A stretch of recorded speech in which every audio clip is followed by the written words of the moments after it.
What's going on? I'm Whit, and today we're going to find out if Cadisen can do Seiko better than Seiko. Inside here is their new version, an homage of the 5KX.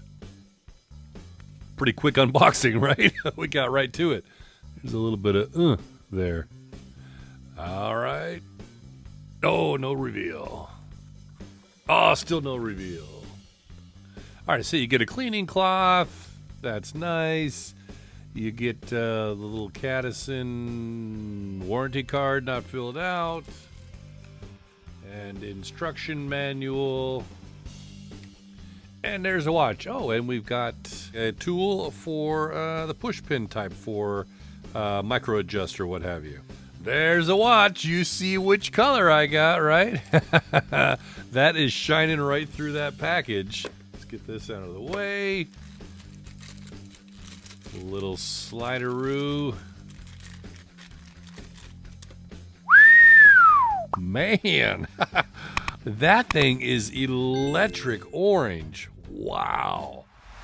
I mean, this looks much different in person than it did on the pictures. Let's get the wrap off. Like magic. Man, look at that. I mean, this is the potential to be a pretty big deal for Cadisen.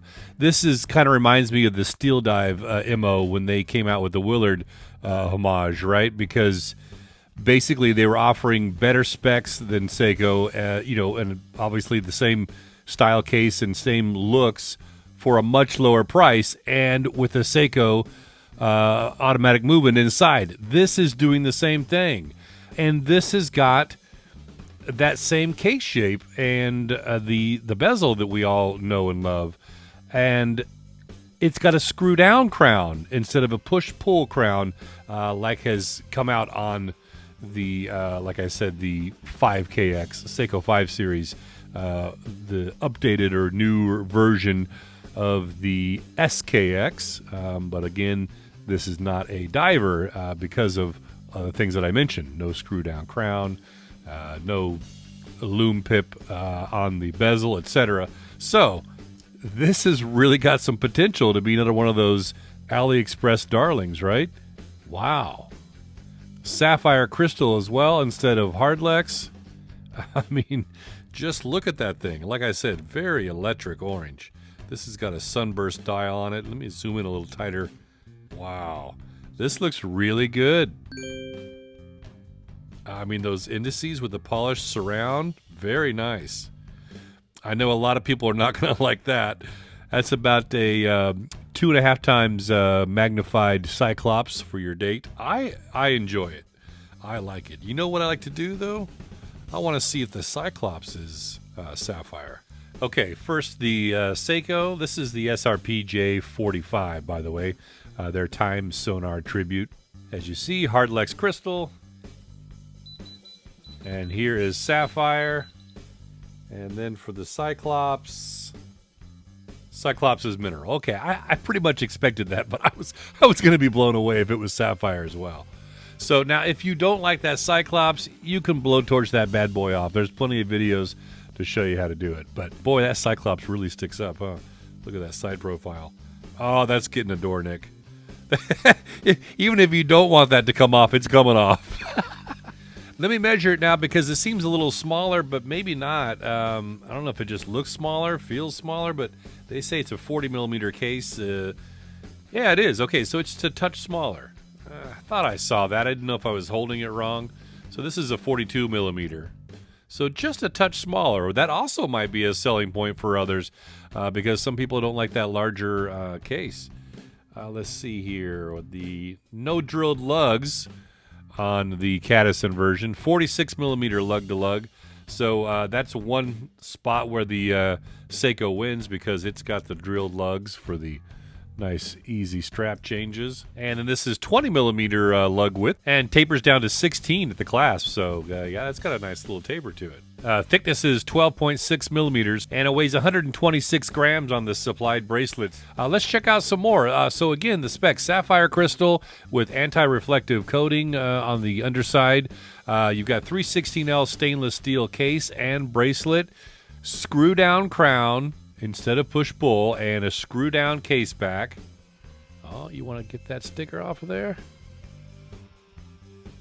Ah, uneventful. Yeah, so screw-down case back. Looks to be some specs around the outside. I've got to open up the clasp anyway to check it out, so might as well talk about that as well. Fold-over safety latch, double push button, and you've got just a pressed clasp, 3 micro adjusts. There was a signature, too, on the safety latch. Nice little brushwork there. Push pins for adjusting your bracelet sizing, your links. Well, let me just use the tool that it came with, and we'll get that thing completely out of the way. Oh, that's cool. Nice, simple case back. Just look at that. Just a swath of brushwork in the middle. Then you've got Cadisen, automatic, sapphire, crystal. Oh, that's the model number. Number is C8220. Is that G? I thought it was supposed to be an M. Huh. And then 20 ATM water resistant. Wow.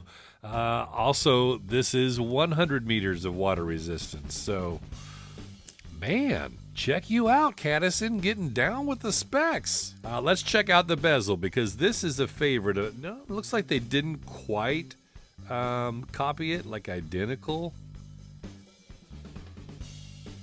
It's got just a, it's hard to see with the reflection here, but just a little different. Got the same kind of gist. This is, oh, that's kind of sloppy when you go slow. 1, 2, 3, 4, 5, 6, 7, 8, 9, 10. Yeah, so it's 120 click bezel. Feels good. Okay, definitely better going quicker. Doing single clicks, it feels like it's almost a double click or something. I don't like it going slow. But yeah, nice ratcheting. Feels good. I can grip pretty well from here. Let's see, the top, not as well, ironically. So the grip's not that great, but not bad either. But yeah, feels good. And here's the important thing when comparing to a Seiko. Does it line up? Yes, it does. Look at that right at the top. Check out your 9 spot. Look at your 3. Down here at the 30. All looks good. Everything lines up well. And not a lot of jiggle and backplay. That's a pretty decent bezel. Oh, and the bezel insert is ceramic. So like I mentioned, this has got a Seiko on the inside. It's running the NH35 automatic movement. Beats at 21,600 vibrations per hour, or 3 hertz. That's about 6 ticks per second. It's got 24 joules, 41-hour power reserve, quick set date, hacking, automatic and hand winding, and the stated accuracy is -20 to +40 seconds per day. And after just a single pass through on the time grapher and 1 position dial up, we've got you see +3 seconds per day, amplitude of 260 degrees, and a beat error of 0.1 milliseconds. Okay, I just want to show you the dial a little more close up again before we go to the loom shot. Man, I like that.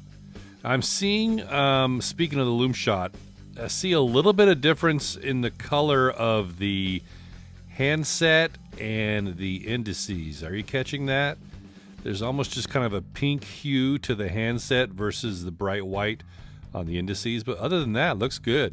Oh, okay, we found one part they're not going to win in the loom department. It looks decent, though. So that application, as far as we were talking about earlier with the between the handset and the indices, doesn't look as mismatched here. I kind of thought we were going to see like a difference or something. But look at that 12. The triangle is fading very quick. And here we are against the Lumi Bright. Yeah, so BGW9, but it doesn't look like it's a healthy application.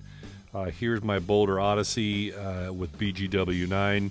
You can see there's quite a difference there. And we also do not have the bezel pip loomed. So you're also not getting a true dive style watch out of this. After all, you're just getting extra reliability from the water resistance with that screw down crown. Okay, I'd like to try it on, but first today I'm wearing the Pagani Design PD 1779. This is basically another version of the 1701 Seiko Mecha Quartz chronograph. Good stuff. Check it out right here. And there it is on my 8-inch wrist. It's got, not sized for me yet, but plenty of links. You can see here I can get at least 2 fingers through. So, you know, if you've got larger than an 8-inch wrist, you've still got a chance to get this sized up pretty nice for you. I can tell that's going to be comfy. That might be a hair puller. I'm not sure. I can feel a couple of little snags not even having it sized for me. So, yeah, maybe that wiggle in the bracelet might not be a good thing, but other than that, it's very comfortable. It feels nice and silky. Definitely a great look. Man, that's an electric orange. That's beautiful. It's really got a lot of presence to it. See that? When it catches light, this is going to look great outdoors. Wow, this is pretty well put together. I mean, again, another one of those budget watches where you're just like, how do they do it? So I've got to tell you, the price on this, the official price that I know of is like $99.99 US dollars. At under $100 or at $100, this is a great buy. So I've got links down below if you want to check out more on the pricing. But yeah, AliExpress will be your friend to find this the cheapest. And I believe I've got a link down below for Amazon Europe as well. What do you think? Are you into this? The Cadisen C8220.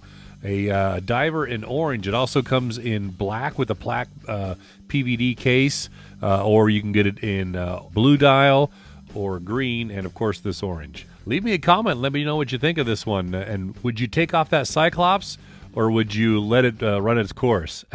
I just know that's going to get knocked off. But I'm going to enjoy it while I can. I actually prefer Cyclops, so as long as it doesn't get scratched up. When they start getting scratched up, I was like, man, might as well blowtorch that thing off. Hey, do me a favor, hit that like button if you enjoyed this, and maybe watch this video next. I'll catch you over there.